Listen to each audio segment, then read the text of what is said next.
This year, I have been able to reach one of my most wildest dreams that I never thought possible, which was getting fluent in my 6th language. And in this video, I want to share with you the 5 things that I really wish someone had told me before embarking on the journey itself. The very first point that I want to raise is that fluency does not cure imposter syndrome. Different studies show that imposter syndrome actually raises the more that you get more skilled in a certain field. I felt like such a fraud being able to pass the DELE C1 exam for Spanish last year, but then being faced with a real life situation in which I was at a Latin social dancing event, and there was this woman who was from Mexico, and she introduced herself, and the whole time she never knew that I spoke Spanish because I felt like such an imposter. It's interesting because I would have never anticipated that after doing something so hard, like passing an exam at that level, would also make me retreat in a way, because I already had so much proof that I could do it. Like, I could speak to different people, I could be in a different country while I was doing it, right? And have plenty of conversations. But the fact is, we are all human. I really thought about it, and I knew that my own expectations of being able to perform just like I did on the exam in that conversation was not going to be realistic, because I had not been using Spanish regularly since taking the exam for like a year. And that's just one example. So there are so many different factors that can influence how and why we feel still like imposters, even at a high level. And that it's not something necessarily that's just going to go away after reaching a milestone that you've had your eye on for months, even years. Another point I wish someone had told me that would have saved me so much anxiety and mental energy and worry. Yes, you will, quote unquote, feel like you're losing your languages, especially if you are learning multiple ones, and especially if your focus and priorities, of course, have to change because you just don't have all the time in the day and mental energy to study for like 8 hours a day. Also, I would never choose to study for 8 hours a day, no matter how obsessed with language learning that I am. So I remember when I kept on going back and forth between Germany specifically and the United States in my undergrad, studying abroad, working abroad, going back and forth, also because of the pandemic that forced me to go back to the States for a little bit and leave Europe. I was so worried with absolutely every single transition that I would lose my German speaking skills that I had worked so hard to improve. I had done all of my schoolwork in German. I had passed the exams for the C levels, and at the same time, every time I knew I had to go back into an English speaking environment, it was just killing me to think, oh my gosh, like I'm gonna lose everything. I won't sound like how I used to. I'm going to lose like my native accent or whatever. Learning a language is like a muscle. If you don't use it, then it's going to be reduced. The reality also is that if you have built a stable level, usually around a B2 level, then you're never going to forget the language. You already have the foundation to be able to quickly refresh the language anytime you need it in order to accomplish whatever goal you want, right? If you're going on vacation, you're going to be able to accomplish that in a reasonable amount of time. It won't take you as long as you feel like it. The fact of seeing all of these videos online with different polyglots speaking super fluently in like 20 languages, 10 languages, that is not how they present in conversation about every single topic that exists in every single, or really with every single person that they've run into, right? Different people are going to have different energies, which is going to influence how we talk to someone, even though we are highly competent in whatever we're talking about, right? And that goes for any level, not just being fluent. Also, with the fact of we're humans and we're all going to have off days, like we cannot maintain every single skill in every single language at the same level throughout our lives consistently. That is just not realistic, and it's okay.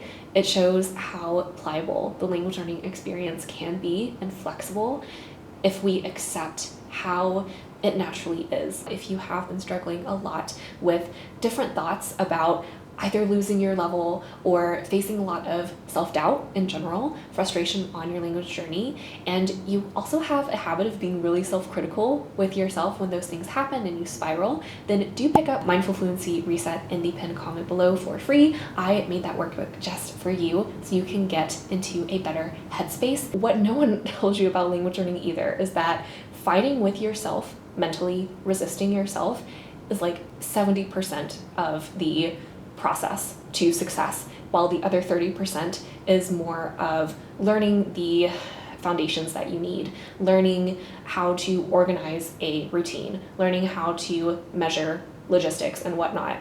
There's so much out there in the language learning space that tells you how to create a proper routine, how to be productive, and eventually you figure it out. Within the decade of how much I actually dedicated to understanding how to set routines, how to keep habits, how to make a routine, etc., and stay consistent, like all of that was done in 2 years, right? Maximum. But the other 8 years out of that decade was me constantly fighting with myself about, hey, like I feel like I have really high expectations for myself, but I'm doubting myself that I can actually do it, and I'm facing a lot of imposter syndrome, and I question my routine all the time. I don't know if I'm doing the right thing, right? Like you see the tug of war that mentally me, as well as I know a lot of other language learners that I coach, are facing constantly. What language learning is about ultimately is truly learning how to master yourself as well as the language on the side. Another thing I really wish someone had been talking to me about is that realistically, you are not going to connect with every language or language's culture. I have so much love for each and every language. I have fallen out of love with a certain language's culture. I have simply not connected to the people of a target language. I've connected linguistically itself to some languages over others. My brain works quote unquote better with some languages over others, right? Like I don't think that I would ever feel the same amount of being comfortable in Turkish like I do in German. And I don't think that'll ever change. Like my brain is just so attached to German and I just feel so myself in that language. Whereas in Turkish, even though yes, I can speak it pretty well, I've gotten fluent in it. And at the same time, like it just doesn't click with my mind like German ever will. Being really ecstatic about learning a language in order to connect with the culture, like that is understandably what we want as human beings, is more connection, but sometimes it just doesn't happen, and that is the reality. And there's nothing wrong with you if something like that happens, and it's more likely to happen the more languages that you learn. Different languages can and are allowed to have different purposes in life, and those purposes are also allowed to change. So give yourself some grace on that if you have also ever experienced this. The next thing I want to add is in remembering my previous 20-year-old self that wanted to get like 3 C2 certificates or whatnot in different languages, thinking that that would actually make her happy.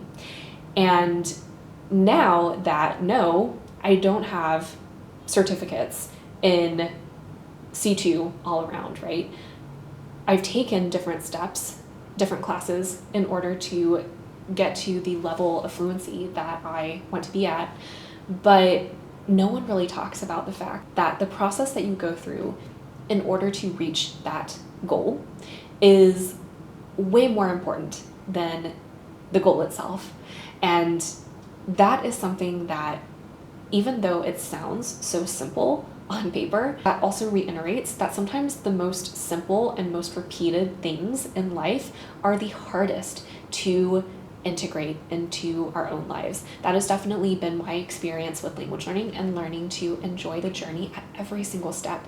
As I said before, language learning is mostly fighting with yourself and trying to master yourself over mastering the language. That is what's actually going to help you understand more about yourself, not only how you learn best, also a shift in the person that you have become while going on that journey.